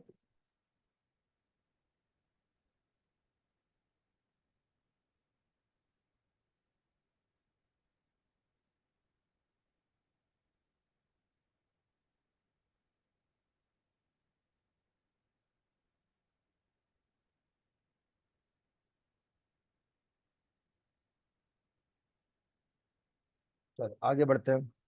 Beam of light with power P has in cross section area A. Amplitude of light or wave in the beam is x. Okay. The beam of light then changed to 1 with the same frequency but with an increased amplitude 4x. An area of cross section A/3।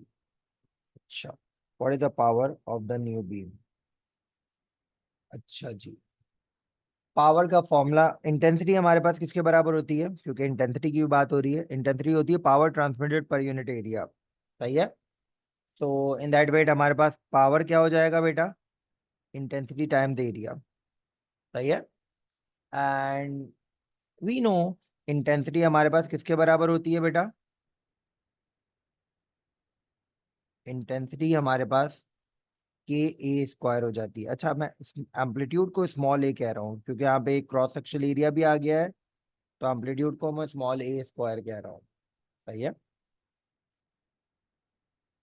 तो इन दी and हमारे पास power का जो बिल्कुल simplified formula बनेगा ना, वो क्या बनेगा बेटा? पावर बराबर हो जाएगा इंटेंसिटी की जगह K A² और कैपिटल ए क्या है? क्रॉस सेक्शनल एरिया, सही है।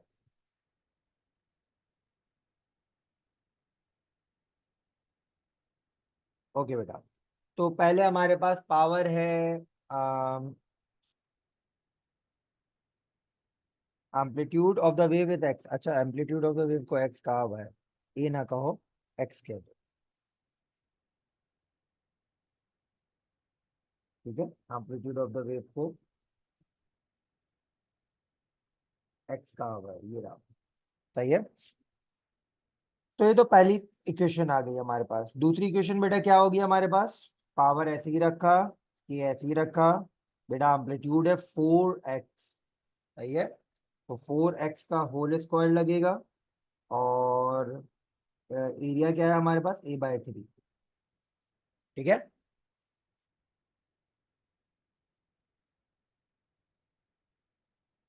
नाउ जरा इसको सिंप्लीफाई करते हैं, क्या आंसर आएगा?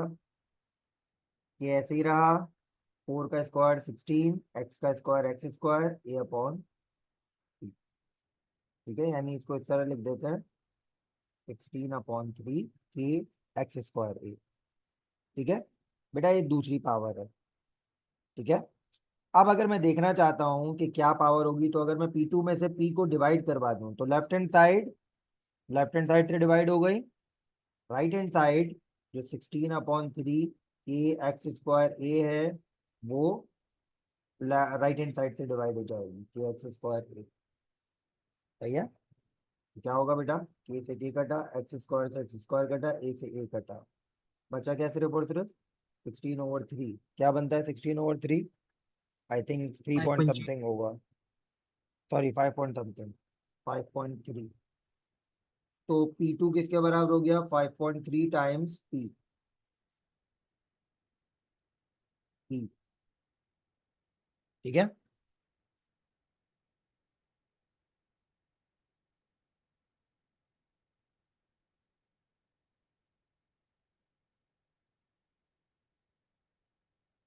ठीक है बेटा।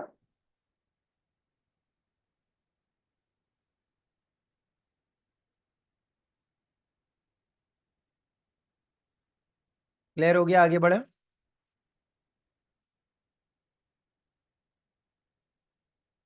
Yes, sir.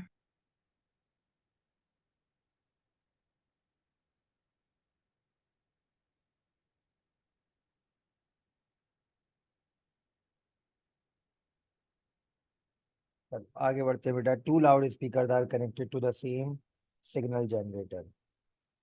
The signal generator produces single frequency. Loudspeakers face each other so that the stationary sound wave is set up in the region between the loudspeaker. बेटा ये दोनों जो है ना स्टेशनरी वेव प्रोड्यूस कर रहे हैं, और लाउड जो माइक्रोफोन है उनका एम्पलीट्यूड डिटेक्ट कर रहा है। Microphone is connected to oscilloscope position between the two loudspeakers. Microphone is moved along the line joining, मतलब माइक्रोफोन को आप लेफ्ट और राइट मूव कर रहे हैं। The signal on the CRO shows 5 maximum amplitudes, यानी 5 एंटीनोड्स मिल रहे हैं हमें, सही है। And the microphone move the distance of 2 meters from position that give the maximum, first maximum, um, to the position that give the fifth maximum. First maximum से fifth maximum तक का फासला हमें 2 मीटर बता रहा है। तो बेटा कुछ ऐसी कहानी हो रही है। आ, हमारे पास मिल रहे हैं ना, क्या बोला है इसमें? 5 मैक्सिमम एम्पलीट्यूड यानी 5 एंटी नोड्स, 1 2 3 4 5। तो देखो वेव कुछ ऐसी बनी हुई है।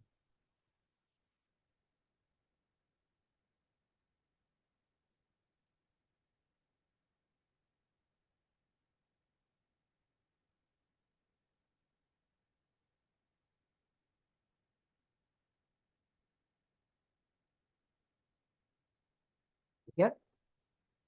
एम्पलीट्यूड की जगह पर हमारे पास देखो एंटी नोड आ रहा है मैक्सिमम एम्पलीट्यूड की जगह पर। तो ये कितनी वेव आ रही है यहाँ पे? देखें बेटा, यहाँ से यहाँ तक एक वेव,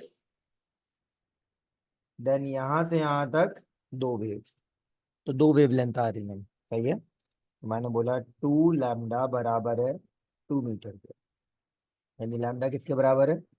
1 मीटर के, ठीक है।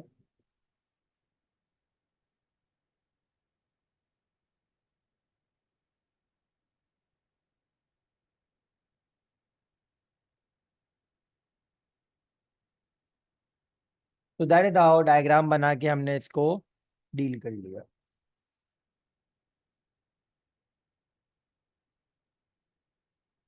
आगे बढ़ते हैं। सर Two- 1 वेव काउंट करके 2 लैम्डा आया ना। देखो मैंने हाईलाइट भी किया है, यहाँ से यहाँ तक 1 लैम्डा है, यहाँ से यहाँ तक 1 लैम्डा है, सही है। तो sir two waves, two wave source emit coherent waves. Coherent wave क्या होती है? जिनका throughout constant phase difference होता है, सही है।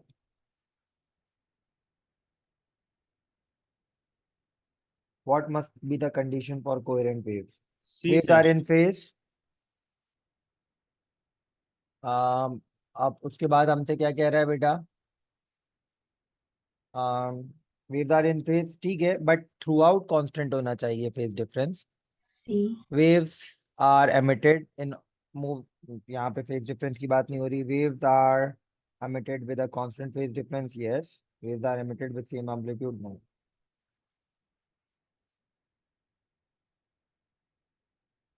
A student sets up the experiment to investigate double slit experiment. ठीक है। The student uses light of single frequency, single wavelength from the laser illuminated to a double slit so that the pattern of interference is what?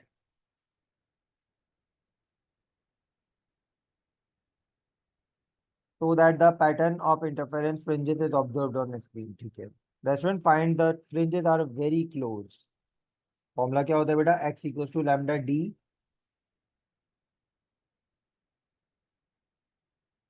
अगर fringes बहुत close हैं तो fringe spacing बहुत कम होगी, सही है। What could decrease in order to increase the separation of fringes? अगर मुझे फ्रिंजेस की सेपरेशन बढ़ानी है तो क्या डिक्रीज करूं? ए डिक्रीज करूं, क्योंकि एक्स और ए इनवर्सली प्रोपोर्शनल है, सही है।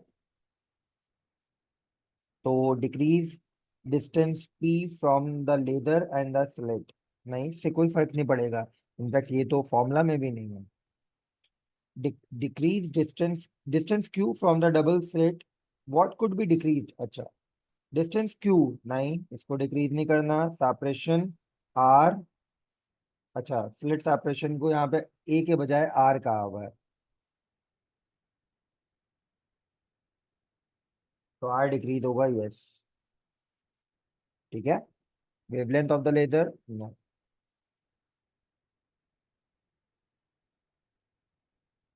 ठीक है बेटा,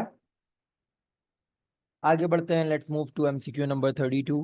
what are the definition of potential difference? बेटा पोटेंशियल डिफरेंस क्या होता है? V equals to W upon Q। और what are the definition of EMF? EMF भी क्या होता है बेटा? W अपॉन Q, सही है। तो ये आंसर है हमारा।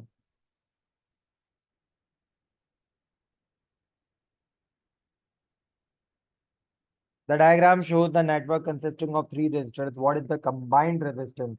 है ना आसान बेटा, ये दोनों पैरेलल में है, तो क्या होगा? 1.2 प्रोडक्ट ओवर सम। सम।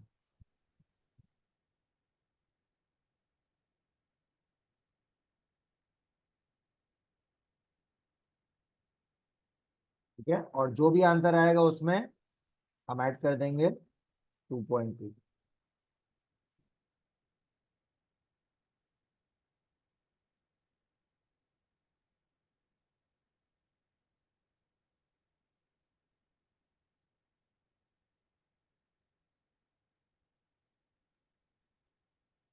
हाँ, 3155 अच्छा किलो में ही निकालना है। 3.15 आ रहा है, किलो में ही निकालना है, 1 मिनट रुको।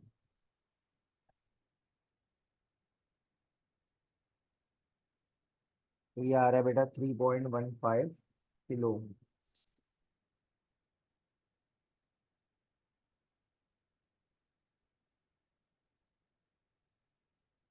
ठीक है,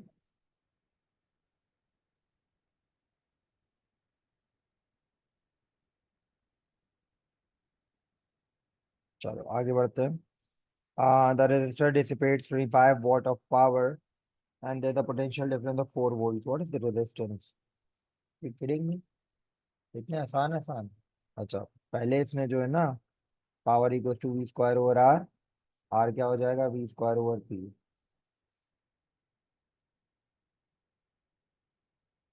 वी स्क्वायर हमारे पास कितना है, 25 का square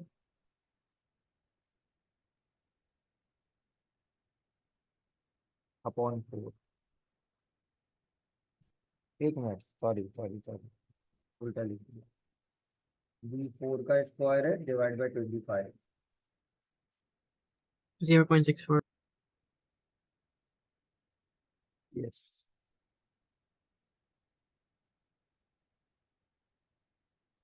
Diagram shows a cell with internal resistance, ठीक है, in parallel with fixed resistor and a variable resistor. The resistance of variable resistor is decreased. इसकी resistance decrease हो गई है, सही है।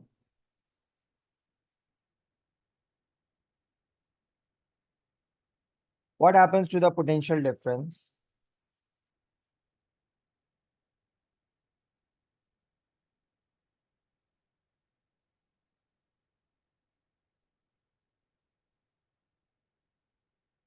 Okay, what happens to the potential difference?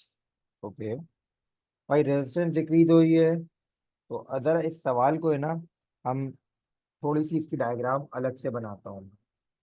ये internal resistance आ गया, और इंटरनल रेजिस्टेंस को भी मैं नीचे बना रहा हूँ, बस इसको नाम दे रहा हूँ आर, सही है। ये हमारे पास पैरेलल कॉम्बिनेशन आ गया इन दोनों का, और ये आ गया हमारा इंटरनल रेजिस्टेंस, जिसको मैंने स्मॉल आर का नाम दिया हुआ है। बेटा जब मैं इसका रेजिस्टेंस कम करूंगा, तो ओवरऑल जो मेरा ये पैरेलल कॉम्बिनेशन है ना, इसका रेजिस्टेंस कम हो जाएगा, तो इसका वोल्टेज भी क्या होगा, कम। और इसी के अक्रॉस वोल्टेज मांग रहा है, तो वोल्टमीटर की रीडिंग तो डिक्रीज होगी, सही है। अब देखो सीरीज सर्किट है, सीरीज सर्किट में अगर एक इस कॉम्बिनेशन का रेजिस्टेंस कम हो गया, तो ओवरऑल सर्किट का रेजिस्टेंस कम हो गया, एंड हेंस ओवरऑल सर्किट का करंट क्या होगा बेटा, बढ़ जाएगा, तो करंट इंक्रीज हो जाएगा। दो, ये नीचे वाले का करंट मांग रहे हैं, जब ओवरऑल सर्किट का करंट बढ़ेगा, ऑटोमेटिकली नीचे का करंट भी बढ़ जाएगा, सही है बेटा। तो बहुत आसान तरीके से इस सवाल को हम इस तरह कर सकते थे। क्लियर बेटा? Yes, sir. Now, the radioactive source produces beam of alpha particles in vacuum. The average current caused by alpha particle is this. The beam is incident on metal target. What is the average number of alpha particles hitting the metal target in time this? Okay.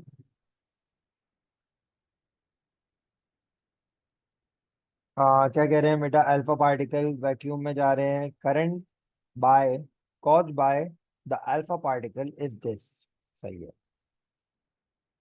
Average number of alpha particle क्या है बेटा, current का formula क्या होता है, charge upon time, सही है। तो चार्ज कितना आ जाएगा अल्फा पार्टिकल्स की वजह से, करंट इनटू टाइम। करंट क्या है, 1.5 एक्सपोनेंट माइनस 9, एंड टाइम कितना है, 3। तो चार्ज टोटल कितना आ गया हमारे पास, 1.5 multiply by 4.5 3, 4.5 into exponent 10 minus raised to the power minus 9. Minus 9 coulomb. ये टोटल चार्ज है। बट अगर आप अल्फा को देखो बेटा, अल्फा के पास 2 प्रोटॉन होते हैं, तो अल्फा का चार्ज इसके बराबर होता है 2e, यानी 2 मल्टीप्लाई 1.6 एक्सपोनेंट माइनस 19 कूलम, सही है। तो बेटा सुनना, एक अल्फा 3.2 एक्सपोनेंट माइनस 19 कूलम के बराबर है,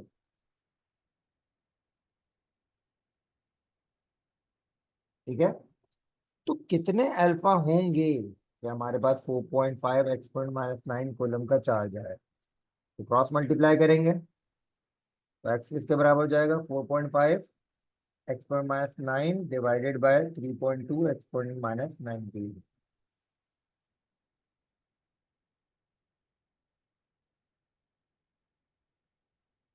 1.4 एक्सपोनेंट 10, ठीक है।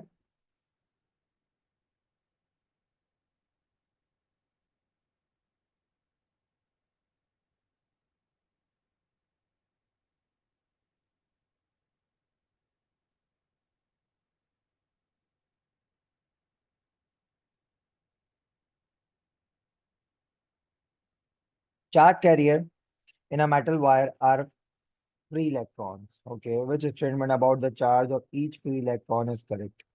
हर फ्री इलेक्ट्रॉन के बारे में जो चार्ज के बारे में स्टेटमेंट है वो क्या सही है? Magnitude of the charge increases with the potential difference across the wire. Magnitude of the charge increases, okay, with the potential difference across the wire. बेटा V equals to W upon Q होता है, ठीक है. तो potential difference बढ़ रहा है तो चार्ज का मैग्नीट्यूड तो नहीं बढ़ना चाहिए, इनवर्स रिलेशन है, तो wrong. Magnitude of the charge is zero unless there is a potential difference across the wire. नहीं, चार्ज तो वैसे भी प्रेजेंट होता है भले पोटेंशियल डिफरेंस हो ना हो. हाँ, अलबत्ता वो एक दूसरे को कैंसिल आउट कर रहे होते हैं. The sign and magnitude of the charge does not depend upon potential difference. हाँ, भले पोटेंशियल डिफरेंस वायर में हो या ना हो, फ्री इलेक्ट्रॉन का चार्ज का मैग्नीट्यूड और माइनस का साइन कोई फर्क नहीं पड़ेगा.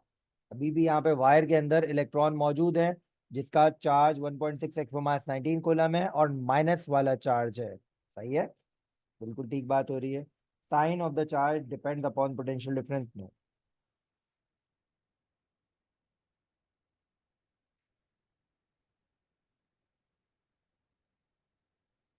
Which flavor of quark had a charge plus 2 upon 3? Up, top, charm. इन तीनों का होता है. तो अप चार्म का भी है, स्ट्रेंज का नहीं है, टॉप का है, बॉटम का नहीं है. प्लस 2 अपॉन 3 इसका होता है अप का, टॉप का, चार्म का.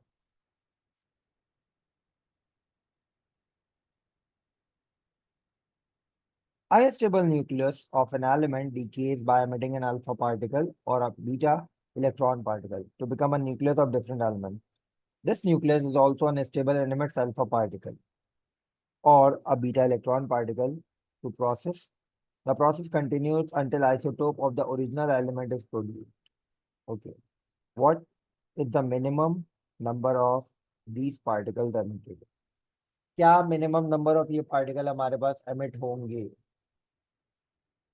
ओके, देख लेते हैं बेटा क्या मिनिमम नंबर हमारे पास एमिट हो सकते हैं. चलो एक इक्वेशन हम लोग यहाँ पे देखते हैं. एक जनरल इक्वेशन बना रहा हूँ मैं. एक्स हमारा एलिमेंट है स्टार्टिंग में, जिसने अपने अंदर से अल्फा निकाला, अपने अंदर से बीटा निकाला. सही है, और बन गया एलिमेंट वाई. एलिमेंट एक्स क्योंकि आइसोटोप ही बना रहा है ना, तो आइसोटोप अगर ये बना रहा है तो डी ही रखूंगा मैं इसका प्रोटॉन नंबर, और न्यूक्लियॉन नंबर कुछ भी हो सकता है, आई डोंट नो. न्यूक्लियॉन नंबर की जगह मैं लिख रहा हूँ बेटा let's say any word x. सही है, अननोन नंबर एक्स. ठीक है, अब मुझे नहीं मालूम कितने अल्फा हैं, एन लिख रहा हूँ, और एम. एन क्या है? Number of alpha particles. M क्या है? Number of beta particles. I don't know कितने अल्फा हैं कितने बीटा हैं. सही है, तो जरा देखते हैं किस तरीके से हम लोग सिनेरियो बिल्डअप कर सकते हैं. तो अगर मैं बोलता हूँ यहाँ पे एन अल्फा है, सही है, तो एक अल्फा का चार्ज 2 होता है. सही है, तो एन अल्फा का चार्ज क्या होगा? 2n. ठीक है, एक बीटा है, एक बीटा का चार्ज -1 होता है, तो m बीटा का चार्ज क्या होगा हमारे पास?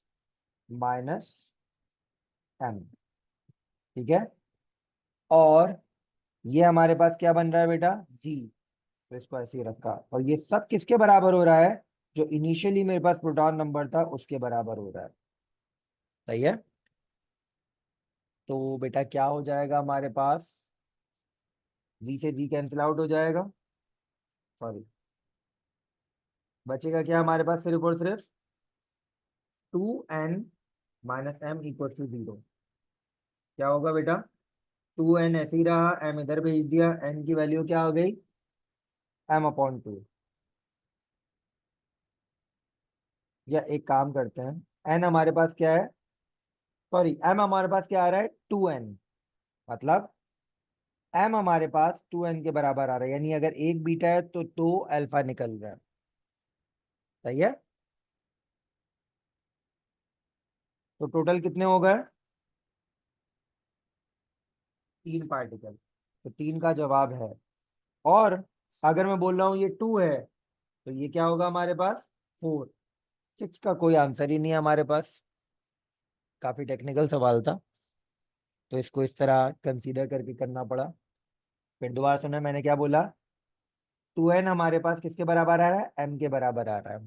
सही है, तो अगर m 1 है तो n क्या हो जाएगा 2, यानी 1 2 कितने हो गए 3। 3 देखो जवाब है। लेकिन अगर मैं n की वैल्यू m की वैल्यू कंसीडर कर रहा हूँ 2, तो यहाँ पे 2 का डबल क्या होगा 4। सही है, तो ये क्या हो जाएगा 6, वो जवाब नहीं है, तो हमारा बी आंसर है। तो जस्ट लाइक बीटा का चार्ज होगा 2 तो अल्फा का चार्ज हो जाएगा 4। बीटा का चार्ज 2 नहीं होगा, जब अगर एक दो बीटा हुए तो 4 अल्फा होंगे, ऐसे।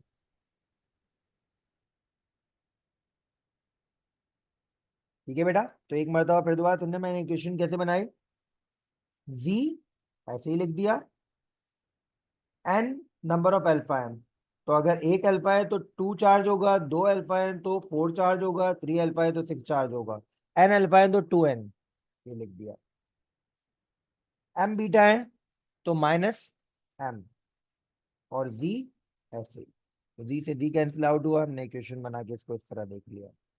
Last question, nucleus of carbon 10, carbon 610 decays by beta emission to form nucleus of boron. For this decay process, what is the change in nucleon number and what is the change in quark composition?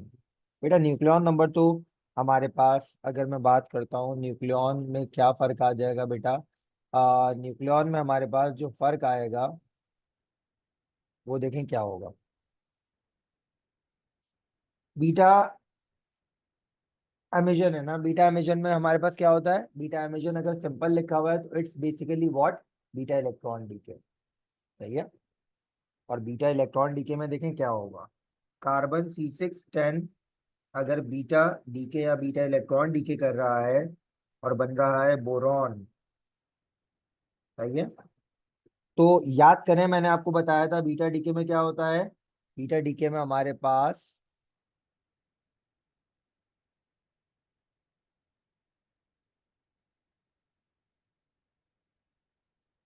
अच्छा एक minute रुके, अभी हमें नहीं मालूम ये कौन सा बीटा है, एक मिनट रुक जाए बेटा। ये देखें 6 से 5 हो गया, यानी प्रोटॉन नंबर डिक्रीज हुआ है बेटा, beta positron DK.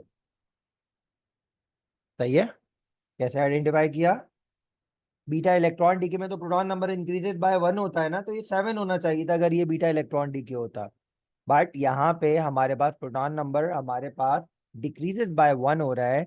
That is how मुझे समझ में आया कि ये बीटा पॉजिट्रॉन डीके है। सही है, और बीटा पॉजिट्रॉन डीके में मैंने आपको क्या बताया था, एक प्रोटॉन टूटता है न्यूट्रॉन में और पॉजिट्रॉन में, साथ में एक और पार्टिकल इलेक्ट्रॉन न्यूट्रिनो भी निकलता है। सही है ना, तो साफ दिख रहा है प्रोटॉन न्यूट्रॉन में टूट रहा है, तो प्रोटॉन टू न्यूट्रॉन चेंज हो रहा है हमारे पास न्यूक्लियन।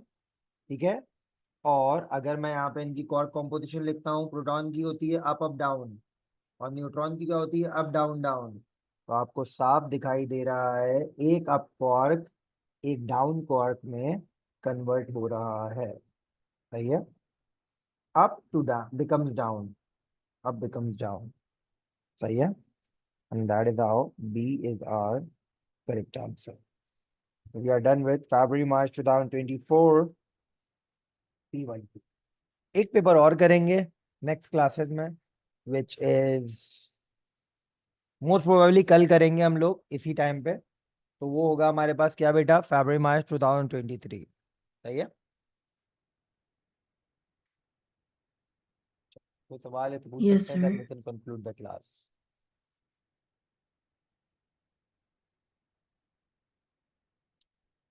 ख्याल रखिएगा, दुआ में याद रखिएगा। अल्लाह हाफिज़। अल्लाह हाफिज़ सर। अल्लाह हाफिज़।